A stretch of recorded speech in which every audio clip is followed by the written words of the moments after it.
یہ جو رمضان المبارک کے آخری دن شروع ہونے والے ہیں، ان دنوں کو اللہ مالک الملک نے باقی مہینے پر خصوصی اہمیت عطا فرمائی ہے۔ یہ 10 دن سارے مہینے سے ممتاز دن ہیں۔ جب یہ رمضان المبارک کا آخری دہاکہ شروع ہوتا تو سرور کونین محمد الرسول اللہ صلی اللہ علیہ وآلہ وسلم اپنے آپ کو اللہ رب العالمین کی خاص عبادات کے لیے اسپیشل طور پر تیار کر لیتے، اپنے گھر والوں کو اس عشرے میں جو عبادت کرنے کے قابل تھے ان کو جگا لیتے اور ساری رات اس آخری دہاکے میں جاگ کر پروردگار کی عبادت کرتے۔ ہماری ماں عائشہ ام المومنین رضی اللہ عنہا بیان فرماتی ہیں، کان رسول اللہ صلی اللہ علیہ وسلم اذا دخل العشر الاخیر شد میزرہ وَأَيْقَظَ أَهْلَهُ وَأَحْيَا لَيْلَهُ۔ بخاری اور مسلم شریف کی یہ روایت ہے کہ جب رمضان کا آخری عشرہ شروع ہوتا تو رسول اللہ صلی اللہ علیہ وسلم اپنا ازار بند کس لیتے، اپنے گھر والوں کو جگا لیتے اور اپنی رات کو زندہ کرتے۔ دوسری صحیح مسلم شریف کی ایک حدیث میں یہ الفاظ ہیں کہ کانا یجتہد فی العشر الاواخر ما لا یجتہد فی غیرہ۔ رسول مکرم صلی اللہ علیہ وسلم رمضان المبارک کے آخری دہاکے میں جتنی محنت کرتے تھے، جتنی رب کی عبادت کرتے تھے، وہ رمضان میں بھی اور رمضان کے علاوہ دنوں میں بھی کسی دن میں بھی اتنی محنت، اتنی کوشش اور اتنی زیادہ رب کی عبادت نہیں کرتے تھے جتنی رمضان المبارک کے آخری دہاکے میں کرتے تھے۔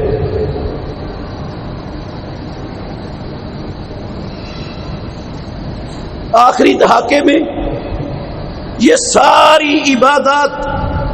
اس میں شامل ہیں، جن میں فرائض کا اہتمام، جن میں راتوں کے لمبے قیام کا اہتمام۔ رسول اللہ صلی اللہ علیہ وسلم کبھی آدھی رات تک قیام کر رہے ہیں، صحابہ کو کروا رہے ہیں۔ رمضان کے آخری دہاکے میں کبھی اتنا لمبا قیام کر رہے ہیں، صحابہ آپ کے پیچھے کھڑے ہیں۔ وہ کہتے ہیں حتی تخوفنا الفلاح، ہمیں خدشہ پیدا ہو گیا کہ ہماری سحری کا وقت فوت ہو جائے گا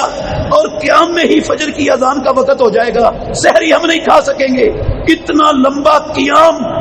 محمد الرسول اللہ صلی اللہ علیہ وسلم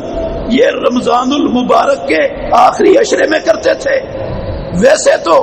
پورے رمضان میں رسول مکرم صلی اللہ علیہ وسلم سخاوت کرتے تھے، صدقہ و خیرات کرتے تھے، مگر اس آخری دہاکے میں آپ کا صدقہ خیرات، آپ کی سخاوت وہ رمضان المبارک کے باقی دنوں سے بھی زیادہ ہو جاتی تھی۔ پیارے پیغمبر ہمیشہ قرآن مجید کی تلاوت کرتے تھے، مگر یہ آخری 10 راتیں ان میں امام الانبیاء خاص قرآن مجید کی تلاوت کرتے تھے، بہت زیادہ قرآن مجید کی تلاوت کا اہتمام کرتے تھے۔ لمبا قیام کرنے کا مقصد یہ ہوتا تھا کہ زیادہ سے زیادہ اللہ رب العالمین کا پاک کلام اس قیام کے اندر پڑھا جائے، پھر لمبے رکوع کرتے، لمبے سجدے کرتے محمد الرسول اللہ صلی اللہ علیہ وسلم۔ یہ اللہ کے نبی کا رمضان المبارک کے آخری عشرے میں معمول تھا، اور صرف آپ کا اپنی اکیلی ذات کے ساتھ یہ معمول نہیں تھا، آپ نے سنے ہیں الفاظ حدیث کے کہ آپ اپنے گھر والوں کو بھی ان 10 دنوں میں جگاتے تھے، گھر کی خواتین کو جگاتے تھے، ان کو عبادت کے لیے، قیام کے لیے، تلاوت کے لیے، دوسرے نیک اعمال کے لیے کھڑے کرتے تھے۔ گھر کے بچوں کو اس کام کی اہمیت ان کے ذہنوں میں بٹھاتے تھے۔ آج ہم میں سے بہت سے مسلمان وہ رات کو جاگتے ہیں، آخری عشرے کی راتوں کو جاگتے ہیں، لیکن اس طرح نہیں جاگتے جس طرح محمد الرسول اللہ صلی اللہ علیہ وسلم کا معمول تھا۔ وہ جاگتے ہیں، ٹی وی پر بیٹھ کر ساری رات گزار دیتے ہیں، فیس بک اور یوٹیوب کے لا یعنی بےہودہ پروگراموں پر اپنی ساری رات صرف کر دیتے ہیں۔ ہمارے شعور والے، سمجھ والے، سمجھدار بچے جن کی تربیت کا زبردست بندوں کے پاس موقع ہوتا ہے، وہ رمضان المبارک کی یہ راتیں بازاروں میں، سڑکوں پر کرکٹ کھیلتے ہوئے، بھاگ دوڑ کرتے ہوئے، گاڑیاں موٹر سائیکل دوڑاتے ہوئے وہ ساری رات اس طرح کی عیاشی میں صرف کر دیتے ہیں۔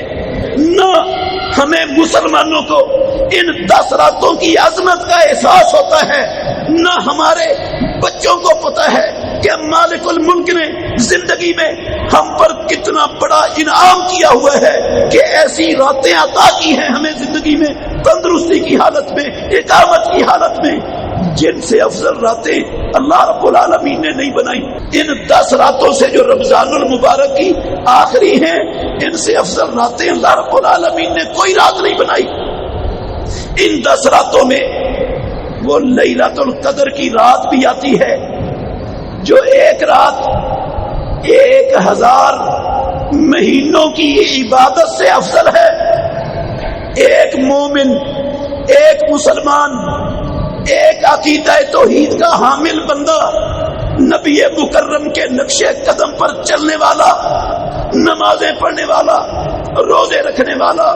قیام کرنے والا، صدقات و خیرات کرنے والا، 83 سال 4 ماہ بنتے ہیں 1000 مہینے کے، 83 سال 4 ماہ نمازیں پڑھتا رہے، نوافل پڑھتا رہے، تلاوت کرتا رہے، روزے رکھتا رہے، صدقات و خیرات کرتا رہے، ہر نیکی کے کام میں بڑھ چڑھ کر حصہ لیتا رہے، 83 سال 4 ماہ کی مسلسل اللہ رب العالمین کی عبادت ایک طرف، ان راتوں میں سے لیلۃ القدر کی اکیلی رات کی عبادت ایک طرف، قسم اللہ کی اس لیلۃ القدر کی رات کی اکیلی ایک رات کی عبادت وہ 83 سال 4 مہینوں کی عبادت سے افضل ہے۔ ہمیں رمضان المبارک کے آخری عشرے کی عظمت کا احساس نہیں، ہماری اولادوں کو، ہماری خواتین کو احساس نہیں۔ ہماری خواتین، مسلمانوں کی خواتین، وہ اپنا بیشتر وقت عید کی خرید کرنے میں، عید خریدنے میں گزار دیتی ہیں، بازاروں میں وقت ضائع کر دیتی ہیں۔ آج کل تو لاک ڈاؤن لگ جاتا ہے، 6 بجے کے بعد مارکیٹیں بند ہو جاتی ہیں، ورنہ جہاں مارکیٹیں کھلی ہوتی ہیں ساری رات عید کی پرچیزنگ کے لیے مسلمانوں کی خواتین وہ بازار بھرے ہوئے ہوتے ہیں۔ ان کو نئی عظمت کا پتہ کہ یہ کون سی راتیں ہیں جو مالک الملک نے ہمیں عطا کی ہوئی ہیں۔ ان راتوں میں جس نبی کے ہم امتی ہیں، جس نبی کا کلمہ پڑھتے ہیں، جس نبی کی اللہ نے ساری کمیاں کوتاہیاں بخشی ہوئی تھی، جو سب سے پہلے جنت میں جانے والے، جنت کا دروازہ کھٹکھٹانے والے نبی ہیں، وہ ان راتوں کو کتنا عظیم جانتے تھے، وہ ان 10 راتوں کو کیسے بسر کرتے تھے۔ ہمیں اپنے نبی کے اسوہ حسنہ کو ان راتوں میں اپنے سامنے رکھ کر اس طرح کی راتیں بسر کرنا چاہیے جیسے نبی کرتے تھے، جیسے نبی مکرم کے صحابہ کرتے تھے، جیسے تابعین کرتے تھے۔ ہمیں مسلمانوں کی اکثریت کو اس کا احساس نہیں۔ بہترین صدقہ جاریہ حاصل کرنے کے لیے اس ویڈیو کو لائک، کمنٹ اور شیئر کرنا مت بھولیں۔